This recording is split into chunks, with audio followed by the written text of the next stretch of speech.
Ever had something terrifying, or maybe even just weird, happen to you? And you don't tell anybody because you don't think that anybody's ever going to believe you.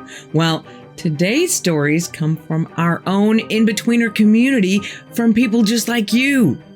Welcome to the In-Between. I'm Carol Ann, and today we are featuring your stories. So sit back and take a listen to some of the chilling encounters happening to some of our very own.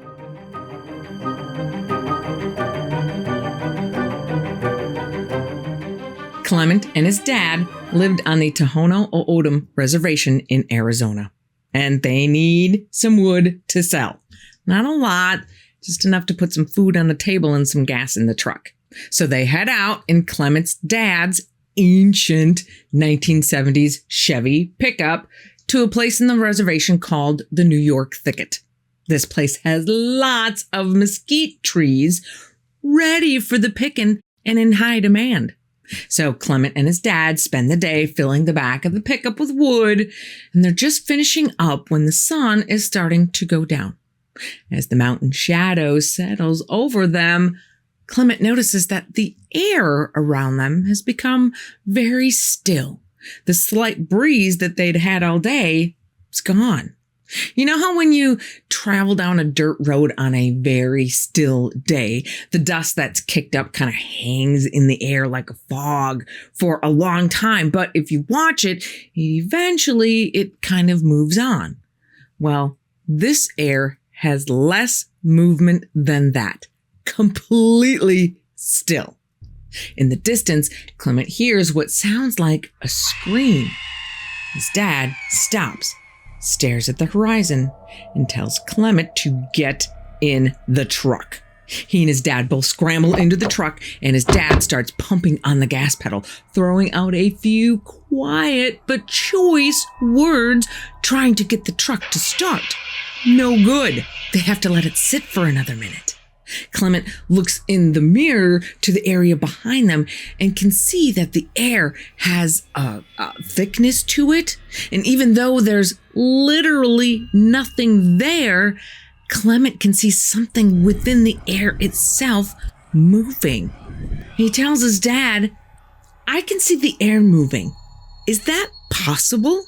It's like the air itself has become solid and started to move in their direction. Clement can hear a chorus of yelling and screaming getting louder, but coming from everywhere and nowhere at the same time. Clement's dad says a prayer and turns the truck key one more time, and the engine roars to life. At the same moment, the air seems to form into shapes and bumps into the truck. Clement's dad stomps on the clutch, throws the stick into first, and takes off as fast as he can get that Chevy to go.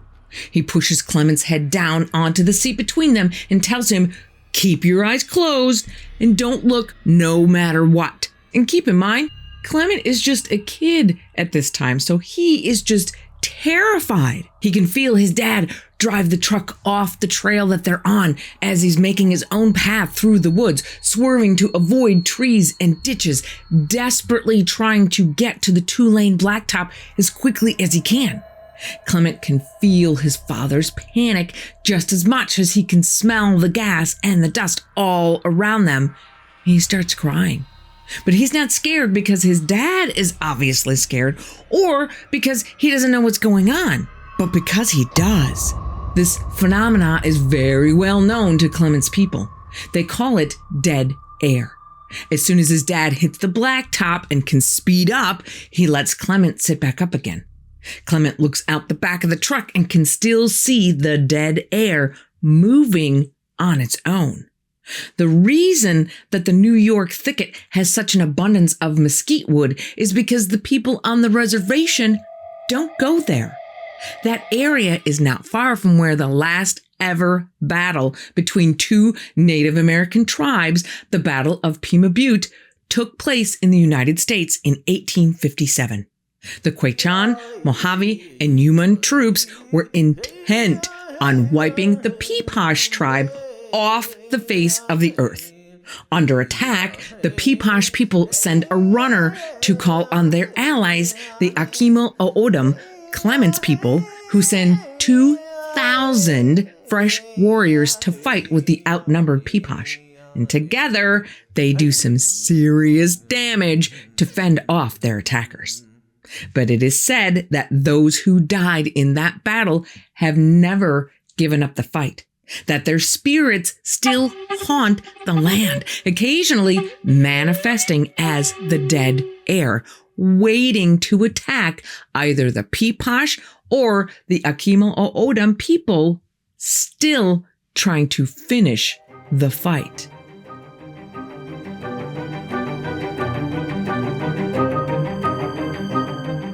Jerome, his wife, and his mother are in a car one summer night heading to Wisconsin from California when they drive past Mount Shasta. Jerome and his wife are in the front seat with his mother in the back. It's around midnight and it's pitch black outside. What little moonlight they should have had is completely blotted out by a bumper crop of June bugs. Millions of June bugs are hitting the headlights and hitting the windshield like hail in a rainstorm. You can't see more than 20 feet in front of the car. The speed limit is 55 miles per hour, but there's no way you can go that fast in a June bug storm. So Jerome slows down to about 30. They pass a cattle crossing next 5 miles sign. Jerome looks at his wife like, oh, great. Now we got to worry about that too, and looks back at the road. When he hears his wife scream, "Stop! Right now! Stop!" Jerome slams on the brakes, bringing the car to a screeching, June bug popping halt. Right in front of the car are about 20 jet black cows, just standing in the middle of the road. If he had waited just another half a second more to crush the brakes, there's a good chance they would not have lived to tell the tale. He looks to his wife and says, "Holy cow! It's a good thing you screamed because I didn't even see them coming." His wife says, "I didn't scream." Jerome looks at his mother in the back seat, who confirms nobody screamed. They all exchange weirded out glances. Jerome's wife starts to cry, and Jerome honks the horn to get the cows moving off the road. Jerome says he knows what he heard. He heard his wife screaming at him to stop the car. He says there's something strange about that mountain, but he is grateful to whatever it may be.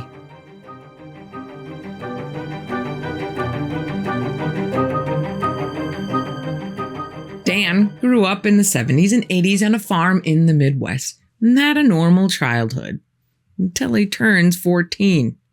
Dan is already big on hunting, and every fall and winter would hunt the area coyote pack to help keep their numbers down. So he knows his way around a gun even at 14. One evening, he hears a commotion out in the pasture. Thinking it's the coyote pack getting up to no good, he loads his 12 gauge with buckshot, planning to just go out and fire around in their direction over their heads to scare them off. So he heads out into the dark with his 2 loyal dogs toward the pasture where he heard the ruckus. And as he nears the pasture fence, he can barely see what looks to be a really big black wolf crouched down in the tall grass on the other side of the pasture fence. But then it jumps.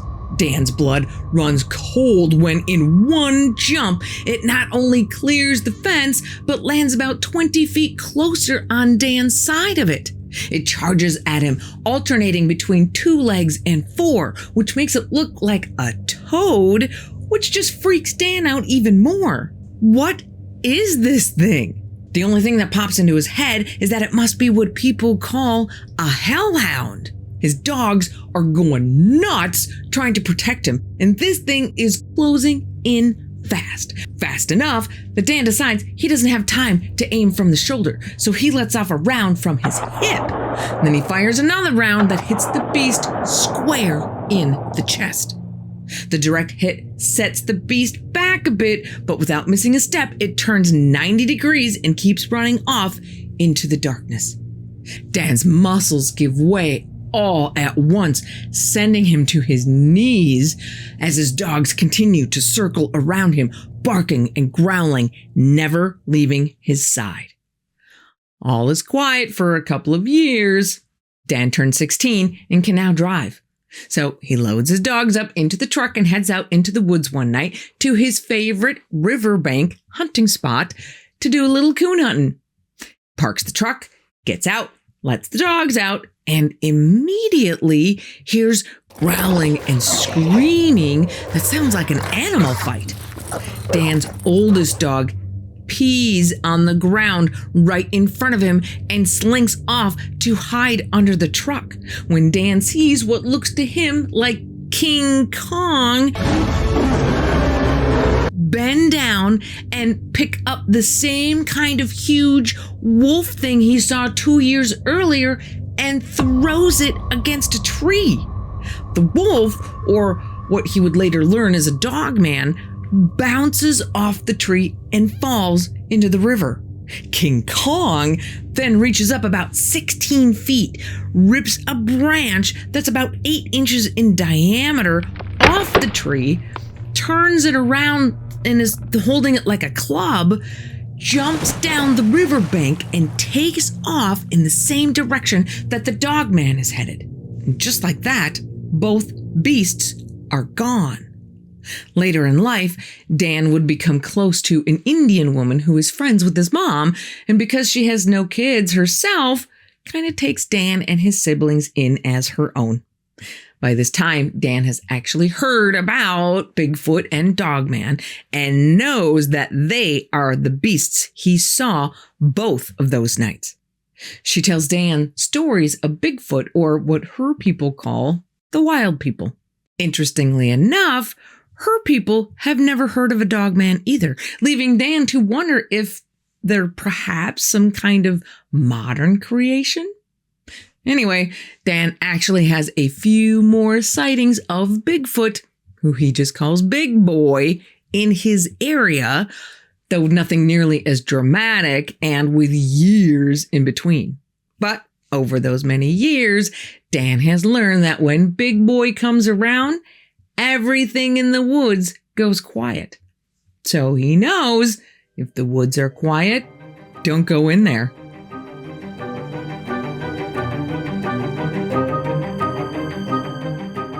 This story is from Tracy, who sends us her story all the way from the UK. Now, I know a lot of you people think that they don't have Dogman across the pond, but this story just might change your mind. She's about 10 when the story takes place. One night, she's helping her mom babysit her 2 little nephews for her older sister, so her sister and brother-in-law can go out for dinner. We're going to call her sister Alice and her brother-in-law Ben. So Alice and Ben are driving home on this country road in the rain after their date night when they see 2 cars ahead on the side of the road. Looks like maybe somebody is having car trouble. Ben, being a farmer and a mechanic, decides to stop and see if there's anything he can do to help. He and Alice are in a Range Rover, so a little bit taller than the other cars. And as they pull up, Ben rolls down his window, but the people in the car do not. And that's a little weird, but okay. Ben shouts at them through their window, asking if they need any help. The people in the car just shake their heads and point. Ben can't see what they're pointing at, so he pulls the Range Rover ahead just a bit when he sees a mass of dark, wet fur down in the ditch. And Alice asks Ben, "What is it? It's a dog?" Ben says, "Well, it seems a little bit big for a dog." And since they don't have wolves in the UK, wolf never even comes to mind. Now, I guess it's not uncommon for sheep to wander off, fall into a ditch, and not be able to get back out. So Ben, being a farmer, thinks that that's got to be what this is. It's just a black sheep in the ditch. So he decides to get out and give the poor thing a hand. As he opens the door and steps out, the rover's interior light comes on, catching the attention of the animal in the ditch. Ben's right. There is a sheep in the ditch, but it is the large, black, furry creature with the long snout eating said sheep that turns its head to look at Ben. The beast snarls a bit, showing its long, sharp white teeth as it produces this low, guttural growl that Alice and Ben can feel in their stomachs. And Ben is just transfixed on this thing's eyes when he hears Alice scream, "Shut the door!" That is all Ben needs to bring him back to reality. He jumps back in the rover and locks the door. And then he looks around at the people in the other cars, and they're all just staring at this thing with their mouths hanging wide open. Alice says, "Let's get out of here." Ben doesn't need to be told twice. Alice says, "What was that?" But Ben doesn't really know how to answer as he's still processing it in his head. And finally he says, "I don't know. But did you see the size of its teeth?" And Alice wants to know, what was it doing in the ditch? Ben tells her there was a sheep in the ditch that it was eating. Must have thought I was after its dinner. When they get home, they told Tracy's mom all about it, but in kind of hushed tones. But Tracy was listening and heard the whole story. When she asked her mom about it later, her mom, whether out of disbelief or in an effort to deflect the scariness for her young daughter, just laughed the whole thing off. But Tracy knows for a fact that her sister and brother-in-law never ventured into that area again.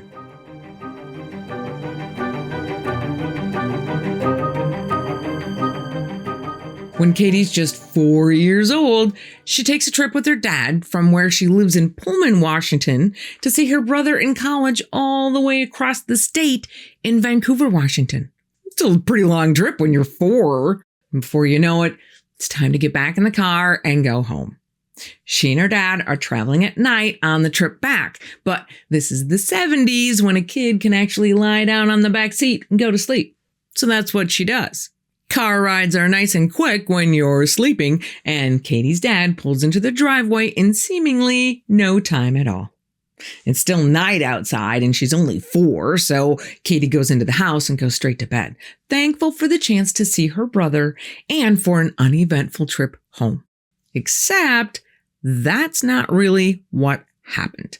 When Katie goes back to sleep that night, the memories of that car ride come flooding back into her head.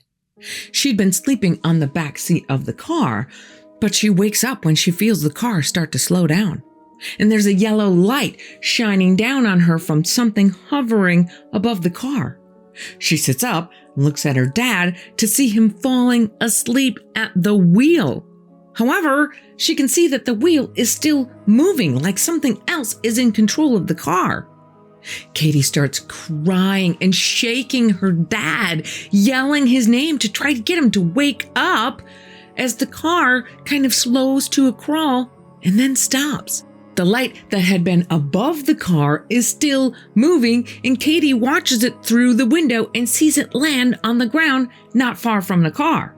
The bright light shining against the dark makes it impossible to see what is behind it. But what she can see is an open door where 2 tall, gray-skinned beings with yellow slanted eyes, just like the ones described by Betty and Barney Hill in their alien abduction account, come walking out. They assure Katie that they're not going to hurt her and lead her back through the door into what turns out to be a ship.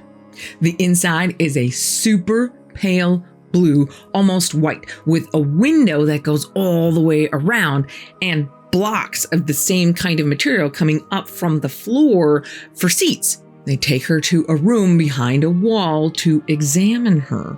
And Kitty can't remember the details of the examination except that there was a lot of screaming and crying involved. And what she can remember feels like memories from outside the room. She can hear herself crying, but at a distance, like an out-of-body experience. When it's all over, the leader walks with her all over the ship, explaining what each different room is for, kind of like giving her a tour. And there are other beings as well, ones that look different than the tall gray ones. These are shorter with wider faces and black and white eyes. Katie's kind of confused by these shorter beings because they look like kids to her, but she knows that they're not. And she asks the gray leader, "Do you have any kids here?" And he answers her, "No, but there are where I am from," pointing out the window and up. Feeling much happier leaving than she was going in, with her fear being replaced with curiosity and fascination, Katie follows him as he leads her back to her car, and he lets her know that her dad will be waking up soon. And to her amazement, her dad wakes up, kind of groggy, starts the car, starts driving, and they just drive home. How is that for an awesome mix of paranormal and cryptid weirdness? Special thanks to the InBetweeners who shared their stories with us. And keep them coming, guys, because we will be doing more of these episodes in the future. For more experiences straight from our own In-Between community, click right here. Be careful out there, and I will see you here again on the In-Between.